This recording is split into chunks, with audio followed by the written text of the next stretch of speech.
시온산의 영광스러운 그리스도인이라고 하는 제목하에 우리 히브리서 12장 말씀 함께 나누겠습니다. 다음 주까지 이제 우리 히브리서 13장 말씀 나누고 이제 좀 마감하게 되고요. 그 다음부터는 예전처럼 매일 성경에 이제 그룹 성경 나눔이라고 하는 본문을 중심으로 함께 은혜를 나누도록 그렇게 하겠습니다. 오늘 말씀 이제 12장 욕심이 좀 나가지고 12장 전체를 이제 이렇게 보다 보면은 무슨 말씀인가 싶기는 할 텐데 하나님께서 한 분 한 분에게 맞춤형의 은혜를 주시기를 소망하게 됩니다. 1절에 보면 이러므로 우리에게 구름같이 둘러싼 허다한 증인들이 있다 이렇게 이야기하는데, 여기서 말하는 이 허다한 증인들은 누굴까? 우리가 지난주에 살펴보았던 11장의 믿음의 전당, 신앙의 전당, 그래서 히브리서 기자가 이렇게 언급했던 아벨이라든지 에녹이라든지 노아, 아브라함 뿐만 아니라 다 지면 때문에 할애할 수 없는 모든 신앙의 인물들을 이야기한다고 할 수 있습니다. 이들이 왜 다 믿음의 사람들이냐? 믿음은 바라는 것들의 실상, 보이지 않는 것들의 증거. 그래서 하나님이 약속하신 것에 대한 내적인 확신을 가지고 있었고, 그들의 삶의 모양이 그 믿음과 어울리는 삶을 살았으므로 그것이 참 믿음의 모습이다. 그런데 이 사람들은 약속은 받았지만 약속이 성취되는 것은 경험했습니까? 못했습니까? 실제로 경험은 못했다. 그런데도 멀리 있는 영원한 하나님의 도성이 돌아가야 할 본향은 저기구나, 약속이 끝내 성취되는 곳은 여기가 아니라 저곳이구나. 그래서 멀리 내다보면서 믿음을 가지고 끝까지 순례의 여정을 간 사람들, 그 사람들이 지금 구름같이 둘러싼 허다한 증인이라고 말하는 것이죠. 이들은 어떻게 이렇게 현실의 어려움 속에서도 영구한 도성을 멀리 내다보면서 순례의 여정을 걸어갈 수 있었을까? 그것은 그냥 끈기 오래 참은 그것만 있었던 것은 아니다. 하나님을 기쁘시게 하는 자는 그가 살아계신 것, 또 자기를 찾는 자들에게 무엇을 주시는 분? 상을 주시는 분임을 믿어야 한다고 어디에 나와 있습니까? 히브리서 11장 6절에. 성경책이 있는 분들은 함께 한번 읽어볼까요? 11장 6절, 히브리서 11장 시작. 믿음이 없이는 하나님을 기쁘시게 하지 못하나니 하나님께 나가는 자는 반드시 그가 계신 것과 또한 그가 자기를 찾는 자들에게 상 주시는 이심을 믿어야 할지니라. 그래서 이 말씀만 뚝 띄어내서 내가 기도할 때 정말 용기를 주는 말씀이죠. 너무 귀한 말씀이지만, 그러나 히브리서에서는 이 상이 이러한 그 광야 가운데 주님이 베푸시는 안식, 빈들과 같고 사막과 같고, 그래서 참 괴롭고 때때로는 힘겨운 바로 그 속에서도 하나님을 찾고 하나님을 신뢰하는 자에게 하나님이 주시는 안식, 이제 우리가 그렇게 이야기할 수 있습니다. 히브리서 3장 8절에 이런 말씀이 있습니다. 오늘 너희가 그 음성을 듣거든 광야에서 시험하던 날에 거역하던 것 같이 마음을 완고하게 하지 말아라. 또 우리가 예전에 봤던 히브리서 4장 2절에서 3절의 말씀, 우리 한번 찾아볼까요? 성경책 비싼 돈 주고 다 구입하신 건데 이럴 때 한번 사용을 하겠습니다. 히브리서 4장 2절에서 3절 함께 읽겠습니다. 그들과 같이 우리도 복음 전함을 받은 자이나 들은 바 그 말씀이 그들에게 유익하지 못한 것은 듣는 자가 믿음과 결부시키지 아니함이라. 이미 믿는 우리들은 저 안식에 들어가는도다.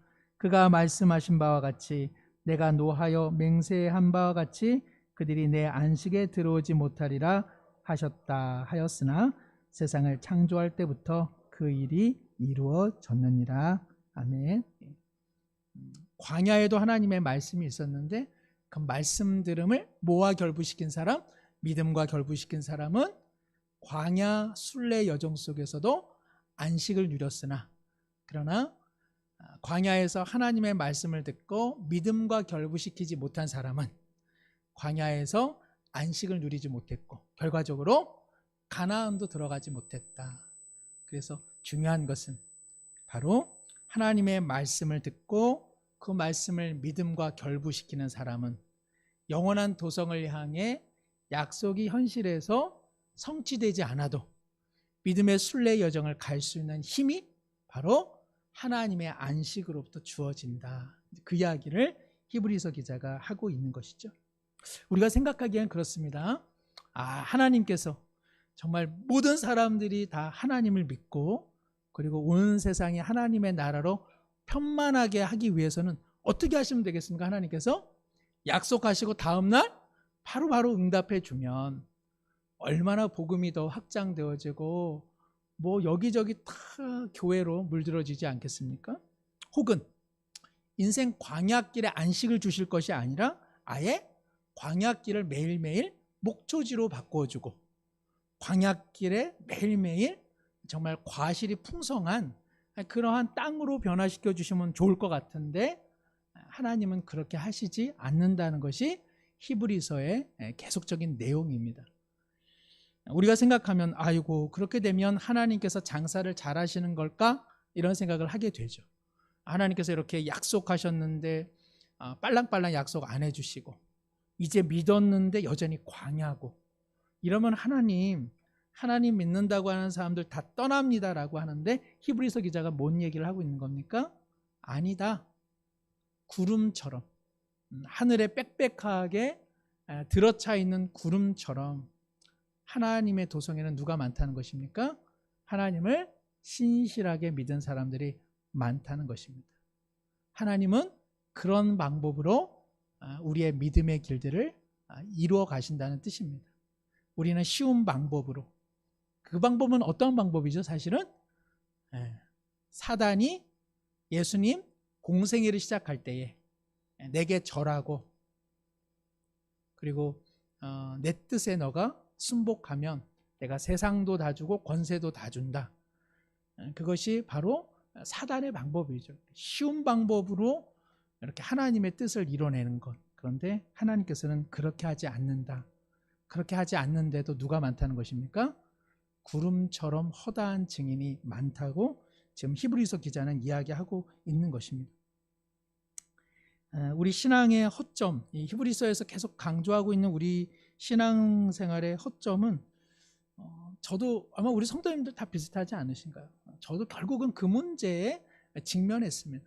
그러니까 예수님을 믿어서 너무 좋았는데 그래서 예수님 믿는 이야기만 나오면 늘 감격하고 또 예수 그리스도의 복음 이야기만 들으면 십자가만 들으면 참 눈물 흘리기는 했는데 그 다음의 진도가 잘 안 나가는 것이죠.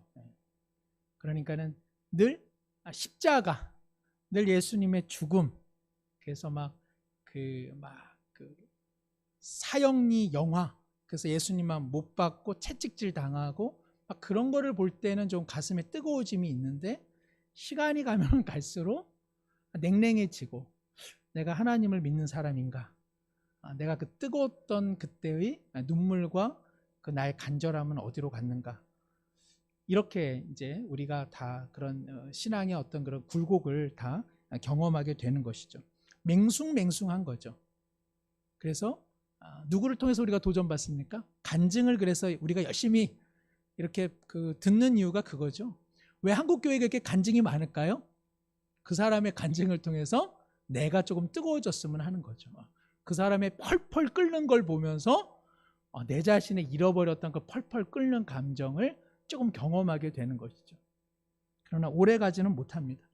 그래서 우리의 신앙이 늘 그냥 첫사랑, 옛날, 그 감격 그렇게 하든지 아니면은 신앙생활이라는 게 좀 이런 건가 보다라든지 아니면 적당히 세상과 타협하든지 아니면은 내가 죄가 많아서 아마 이렇게 내가 무감하게 지내는가 보다 하는 자기 자책 아니면은 내가 이렇게 살아서는 안 돼 해가지고 자기 나름대로 이제 규칙을 정하죠.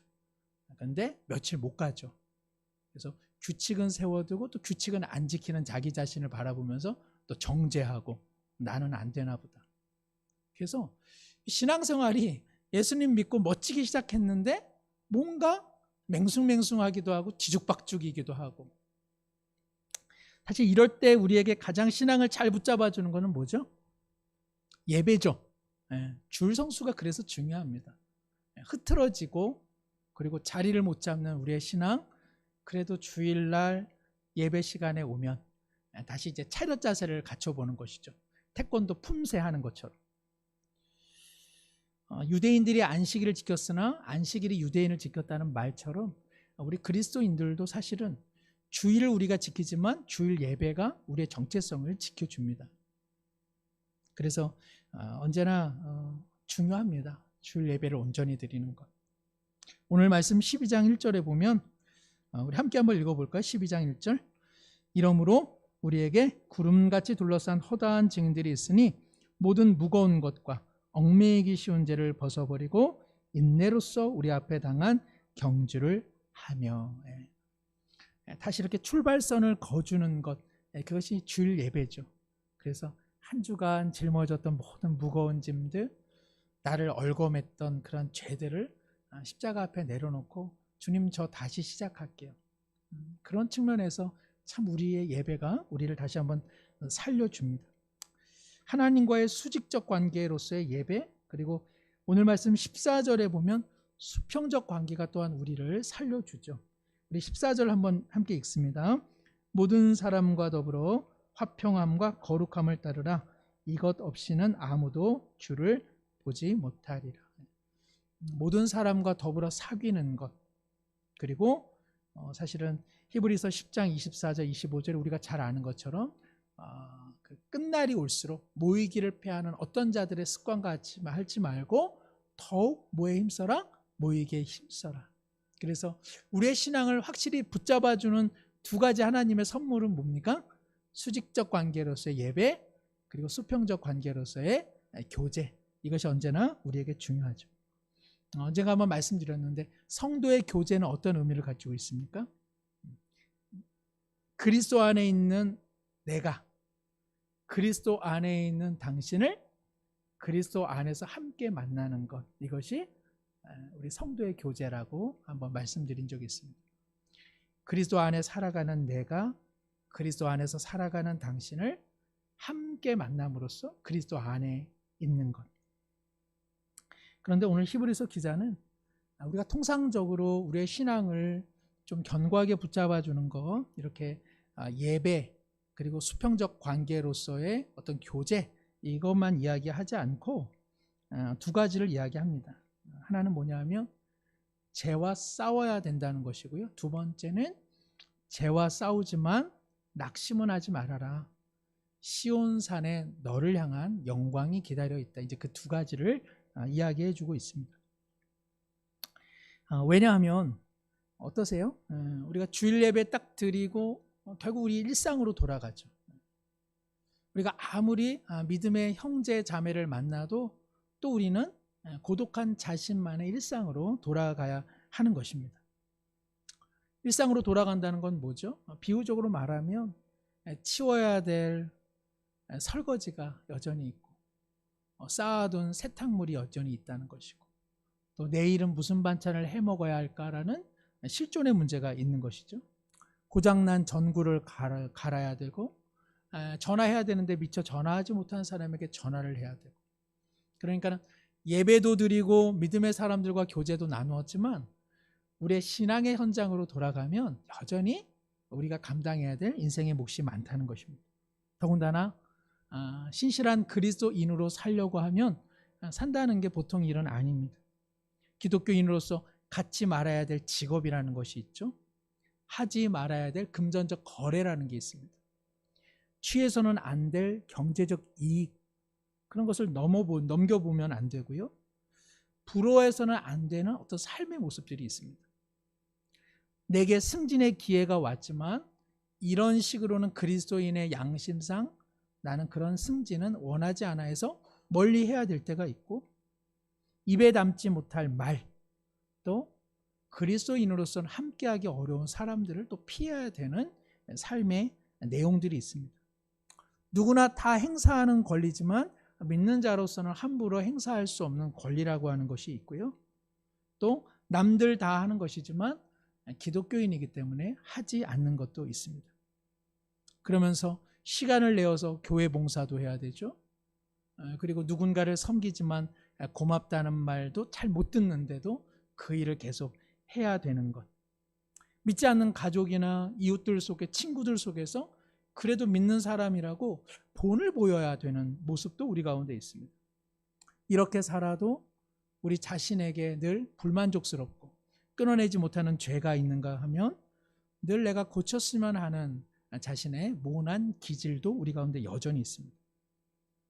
그러니까는 예수님을 믿은 감격은 차츰 사라지고 하나님께서 나를 훌딱 데려가실 것 같은데 그럴 것 같지는 않고,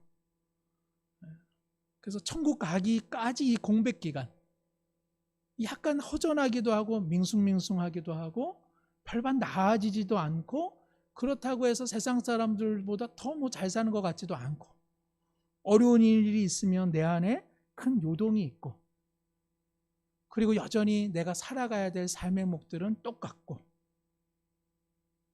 이럴 때 오늘 히브리서 기자는 우리에게 이렇게 얘기합니다. 2절 우리 함께 한번 읽겠습니다. 믿음의 주요 또 온전하게 하시는 이인 예수를 바라보자. 그는 그 앞에 있는 기쁨을 위하여 십자가를 참으사 부끄러움을 개의치 아니하시더니 하나님 보좌의 편에 앉으셨느니라. 지금 이제 히브리서 기자는 하나의 이제 경주 장면을 지금 비유하고 있는 것입니다. 허다한 구름처럼 증인들이 너를 둘러싸고 지금 응원하고 있다. 믿음의 순례 여정, 너가 끝까지 가야 한다. 출발선에 딱 섰습니다. 그리고 그에게 지금 이야기하고 있는 것입니다.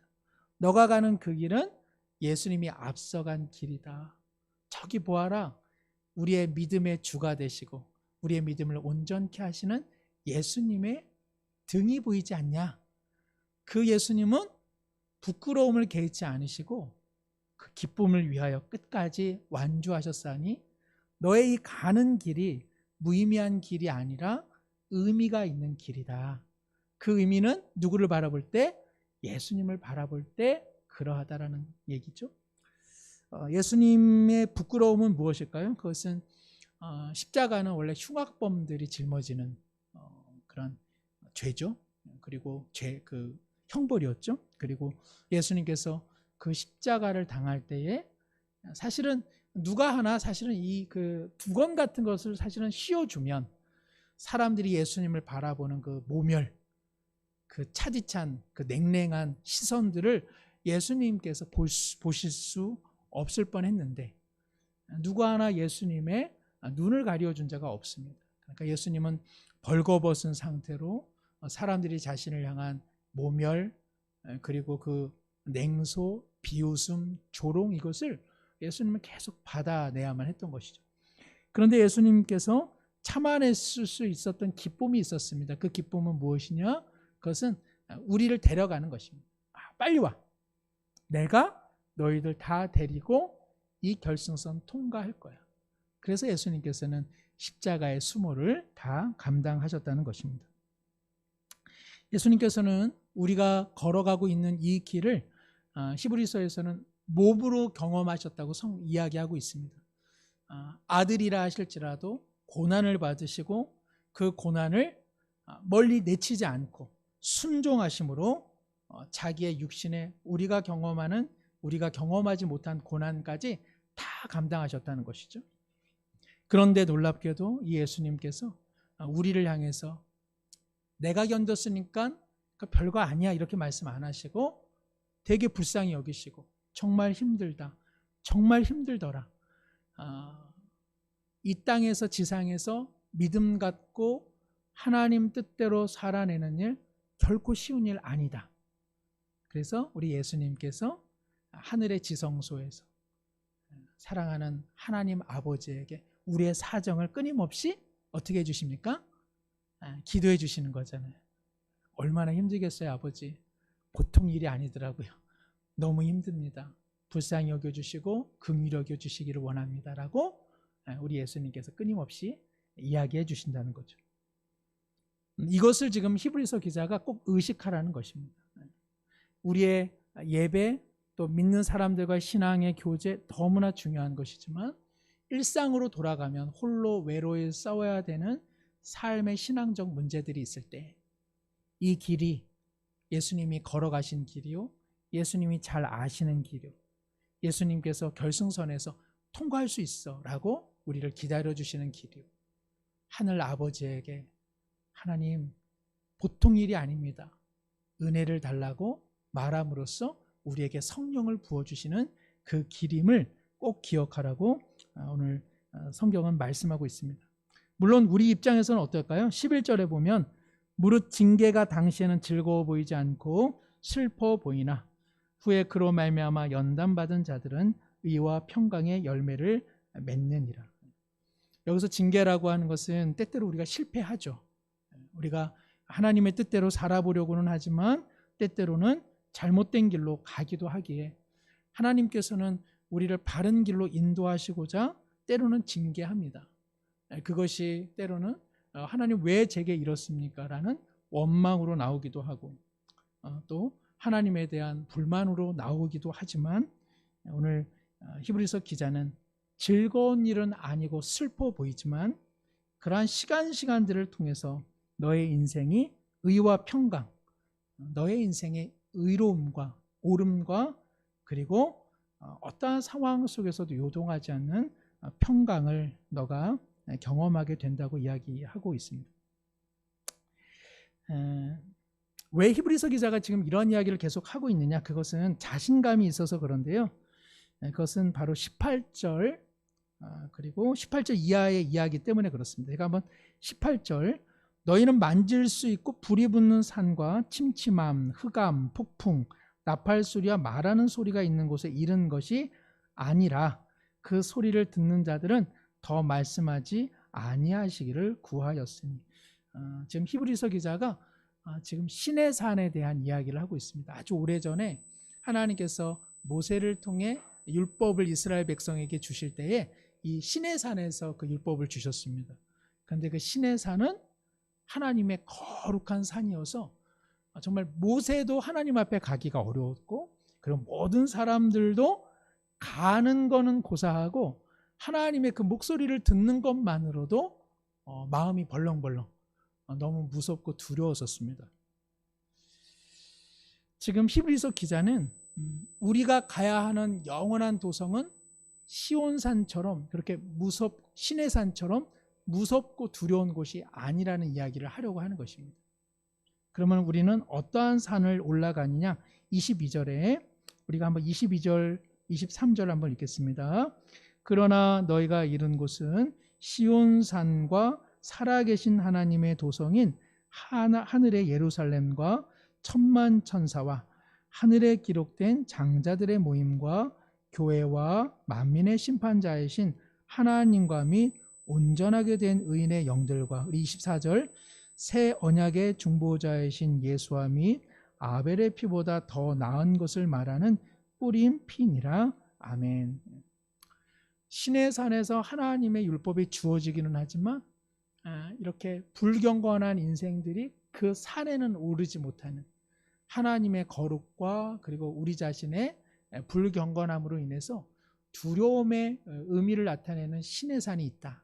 그러나 우리가 가는 산, 그 산은 시온산이다. 시온산은 다윗의 이제 산이라 부릅니다. 다윗이 영화로운 예루살렘의 통치 기간, 그 바로 예루살렘의 그 산, 그것을 시온산이라고 말하는데 그 영화로운 산과 같은 그곳은 어떤 곳이냐? 천만 천사가 있는 곳이고 23절에 장자들, 앞서 믿음을 경주했던 그런 증인들이 있는 곳이고 그리고 무엇보다도 24절에 새 언약의 중보자이신 예수님의 피가 뿌려진 그러한 거룩한 은혜의 지성소다 이야기하고 있는 것입니다. 그러니까 신의 산은 두려움을 주는 산이고 그리고 건조한 율법이 있었던 산인데 우리가 가게 되는 시온산은 은혜가 충만한 곳이고 그리고 예수 그리스도의 보혈과 은혜의 피가 가득한 곳이어서 너희들의 지위와 너희들의 신분은 이미 보장이 됐다는 이야기입니다. 너희들의 모든 죄는 다 용서받았다. 무엇을 못하고 잘하고 그래서 내 아들이 되고 내 딸이 되고 안 되고 말고 그런 것이 아니라 부모는 무조건 자녀를 품어내는 것처럼 너희들의 모든 잘못마저도 부모된 내가 다 품어낸다. 너희들은 내 자녀다. 이것이 확실하다. 그 이야기를 지금 하고 있는 것이죠. 예수 그리스도께서 우리가 하나님의 자녀가 되도록 수백 번, 수십 번의 제사를 드릴 필요가 없이 단 한 번의 제사로 우리를 하나님의 자녀가 되게 하셨죠. 탕자의 비유에서는 돌아온 둘째 아들, 그 동생을 맏형이 되게 못마땅해 하죠.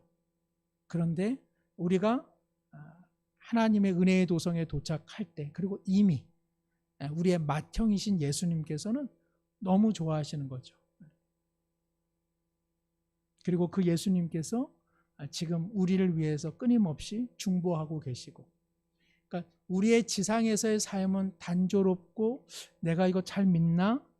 내가 좀 어떻게 더 좀 화려하게 근사하게 믿어야 하나님 백성답게 사는 것 아니야? 라고 우리는 스스로 질문하고 있지만 시온산의 관점에서 보면은 이러한 무미건조한 시간들이 다 의미가 있다는 것입니다. 어떤 측면에서 의미가 있느냐? 그것은 하나님께서 우리를 빚어가고 계시다는 사실이죠. 우리가 자꾸 이 사실을 잊습니다. 저도 언젠가부터는 이 사실을 좀 잊었던 것 같습니다. 흔히 말하면 의롭게 된 자, 하나님께서 영화롭게 하지만 우리의 시공간 속에서 우리를 어떻게 하신다는 겁니까? 성화, 거룩하게 빚어가신다는 것입니다.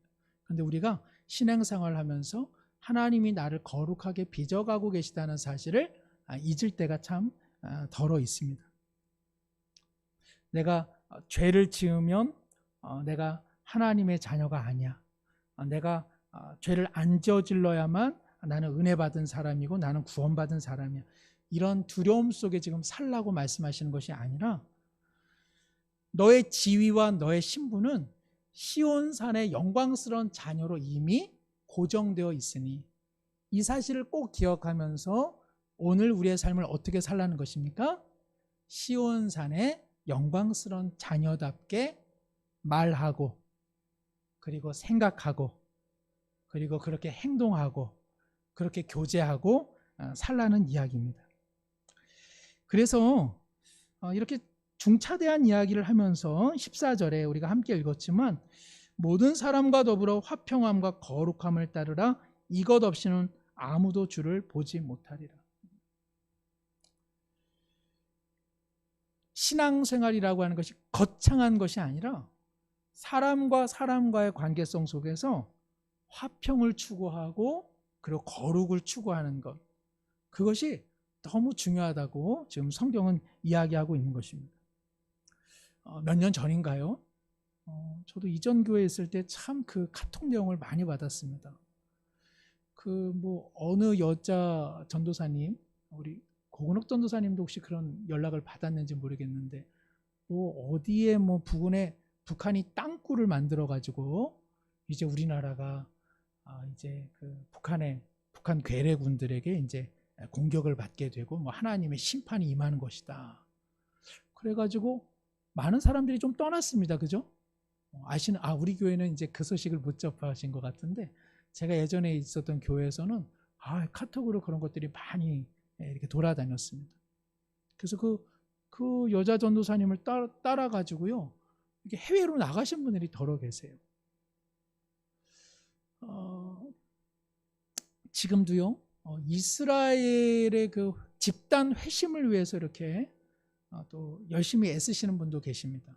물론 이스라엘의 유대인들이 예수 그리스도를 영접하도록 선교하시는 일들은 너무 중요하지만 그 세상의 끝말, 그 종말이 이스라엘의 집단적 회심이다 해가지고 거기에 목매달아 사는 분들이 종종 계십니다.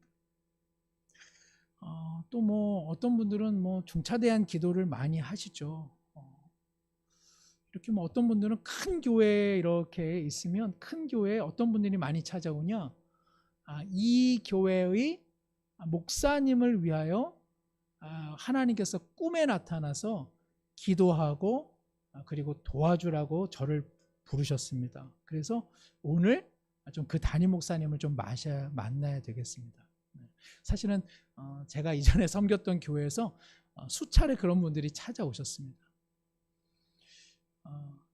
제가 왜 이 말씀을 드리냐면 그러니까 온전한 신앙생활을 되게 거창한 것으로 우리가 생각할 때가 많이 있습니다. 막 큰 거, 막 세상이 바뀌는 거, 그리고 그렇게 막 종말 이야기하고 뭐 세계의 급변화 이야기하고, 그래서 일상을 살아내지 못하는 것이죠.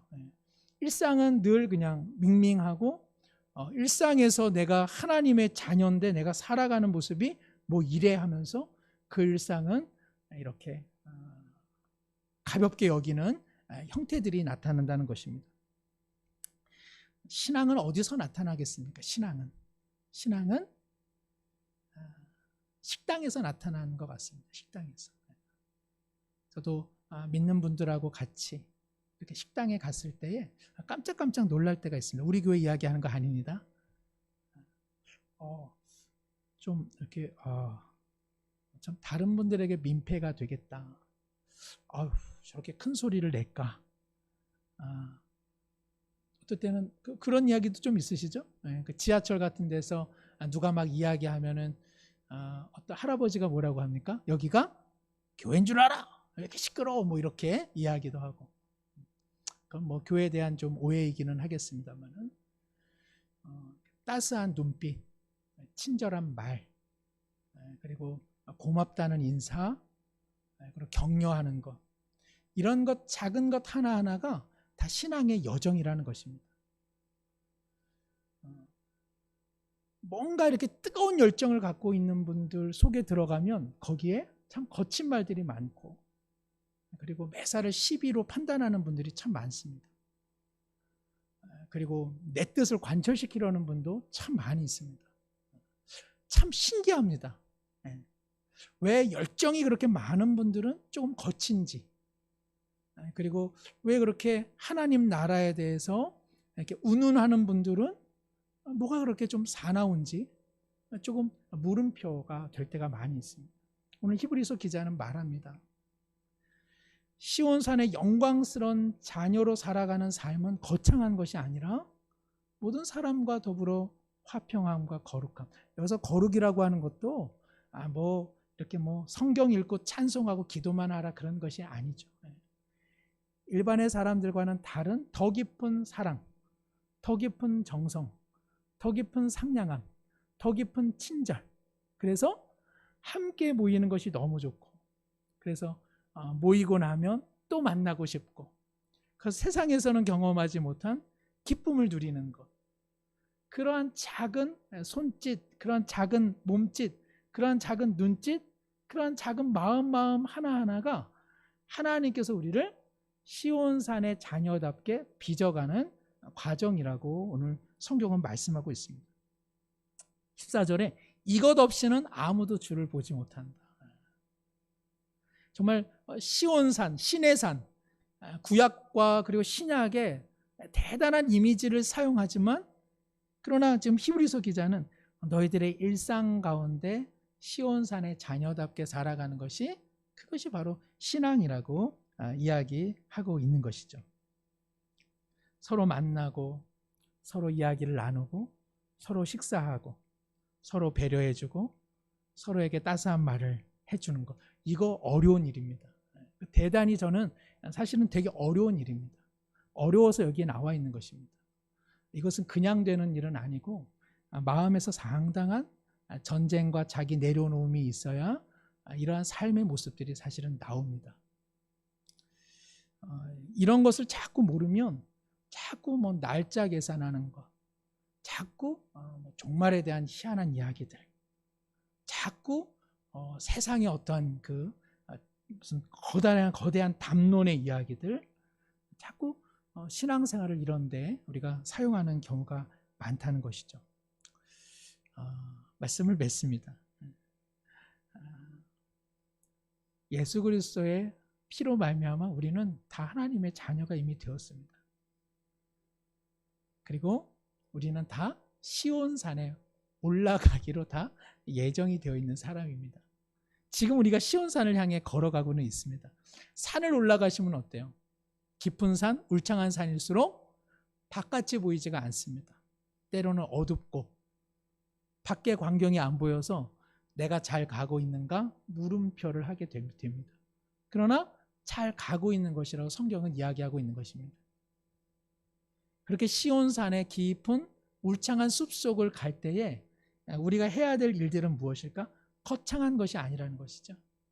서로 평화를 누리고 서로 화목하고 서로 친절하고 서로를 배려해주는 이런 사람의 따스한 정들, 그런 것 너무너무 중요하다고, 바로 그것을 하면 그 울창한 시온산의 경로 속에서도 주님을 볼 수 있다고 말씀하고 있는 것입니다. 사랑하는 성도 여러분, 시온산에 우리 모두 오르고 있습니다.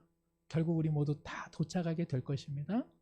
설령 비바람이 불고 설령 나침반을 잃어버린다 할지라도 우리 함께 걸어갑니다.